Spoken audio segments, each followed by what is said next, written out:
सदन में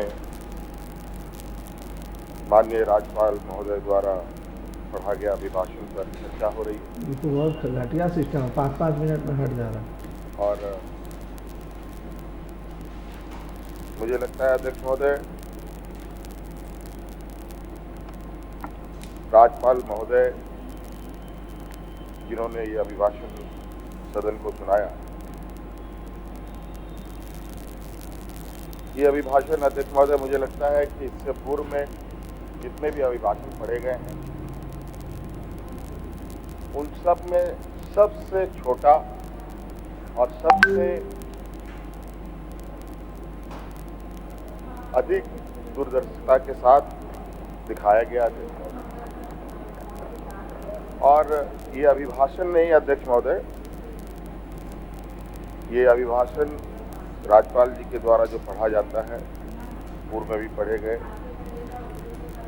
और इस बार भी पढ़ा गया, सदन को बताया गया। अध्यक्ष महोदय, ये अभिभाषण नहीं, ये सरकार का एक श्वेत पत्र होता है। ये अभिभाषण सरकार और इससे बिल्कुल ये स्पष्ट है कि सरकार झारखंड के लिए क्या करना चाहती है और इस राज्य को किस दिशा में ले जाना चाहती है। हम सब जानते हैं अध्यक्ष महोदय, पूरा देश जानता है कि झारखंड देश का सबसे पिछड़ा राज्य है और यहाँ पर सबसे अधिक आदिवासी, दलित, पिछड़ा, अल्पसंख्यक, किसान, मजदूर तबके के लोग वास करते हैं। कहने को तो अध्यक्ष महोदय, देश आजाद होने के बाद 5 मिनट में हो रहा है, इसमें देश और भाषा हो सबसे जाए। बड़े, बल्कि दुनिया के गिने चुने उद्योगों में से, बड़े उद्योगों में से कई उद्योग इसी राज्य में लगा। चाहे हम बोकारो स्टील प्लांट की बात करें, चाहे किसी की बात करें, चाहे देश का पहला खाद उत्पादन करने वाला सिंदरी फर्टिलाइजर फैक्ट्री की बात करें, चाहे और उस समय की बात है अध्यक्ष महोदय जब देश को टाटा बिरला के नाम से जाना जाता था और वो टाटा बिरला भी इसी राज्य में सबसे पहले इन लोगों ने अपने कार्यकलाप, अपने उद्योगों को लगाना प्रारंभ किया था अध्यक्ष महोदय। उसके बावजूद ये समझ से परे है अध्यक्ष महोदय कि इस राज्य के ऊपर कौन सा ऐसा अभिशाप लगा कि यहाँ के लोग भूमिहीन होने लगे, बड़े पैमाने पर विस्थापित होने लगे, बेरोजगार होने लगे, अलग अलग राज्यों में पलायन की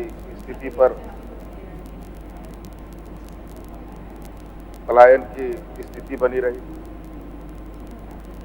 ये बहुत गंभीर विषय रहा और मुझे लगता है इसी पीड़ा को लेकर हमारे आदरणीय नेताओं ने, आदरणीय वीर शहीद वीरभद्र महतो जी, विनोद बिहारी महतो जी, अनगिनत ऐसे हमारे नेता रहे हैं, हम लोग के मार्गदर्शक रहे हैं, जिन्होंने एक अलग राज्य की परिकल्पना रखी। और ये भी हम सब जानते हैं, जब अलग राज्य की परिकल्पना रखी गई तो यही सामंती विचार के जो देश में लोग हैं, ये लोग हमारे उन अग्रणी नेताओं पर कटाक्ष करते थे, हंसी उड़ाते थे। क्या ये आदिवासी लोग, माझी लोग अलग राज्य ले पाए? ये लोग तो हड़िया दारू पी करके पेड़ के नीचे पड़ा था। अध्यक्ष महोदय, हमें गर्व है उन महापुरुषों के ऊपर जिन्होंने अपना लक्ष्य को साधे रखा और एक लंबी लड़ाई लड़ी मेरा तो गला ही और अंततः 2000 ईस्वी में लगाई, हो सकता है मोहर लगाई जरूर, लेकिन ये भी सत्य है अध्यक्ष महोदय, चलो वो सर देख गरीब गुरुआ, किसान, मजदूर, इन सब लोगों को कोई हक अधिकार घर पे लाके उसके दरवाजे पे लाके उसके लिए उसको संघर्ष करना पड़ता है, और छोटा मोटा संघर्ष नहीं है, तो ये तो अलग राज का बात है। और इस राज की लड़ाई दिन महीने नहीं, साल नहीं, बरसों बरस गुजर गया थे। कई लोग शहीद हो गए, कई महिलाएं विधवा हो गई, कई नौजवान अनाथ हो गए, और इस पीड़ा को हम लोगों से अधिक कोई नहीं समझ सकता।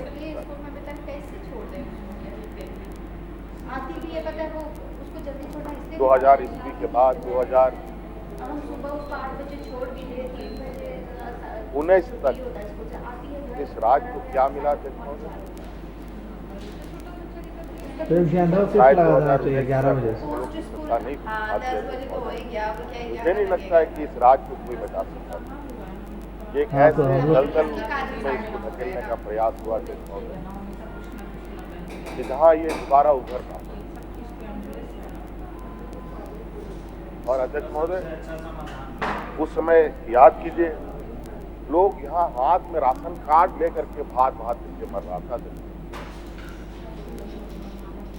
किसान आत्महत्या करने के लिए मजबूर थे, कई किसानों ने आत्महत्या इसका गवाह मैं भी रहा हूँ। मैंने देखा उस किसान जिन्होंने आत्महत्या, जो भूख से मरे अध्यक्ष महोदय, उनको भी मैंने अपने आंखों से।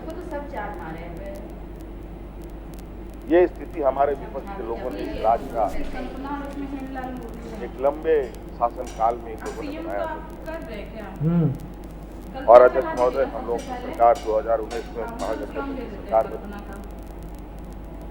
और उस समय भी सरकार को सत्ता से बेदखल करने के लिए कई तरीके के हथकंडे अपनाए। मैं नहीं जाना चाहूंगा उस विषय पर, लेकिन उन वक्त का मैं कुछ विषय आपके सामने रखता हूँ।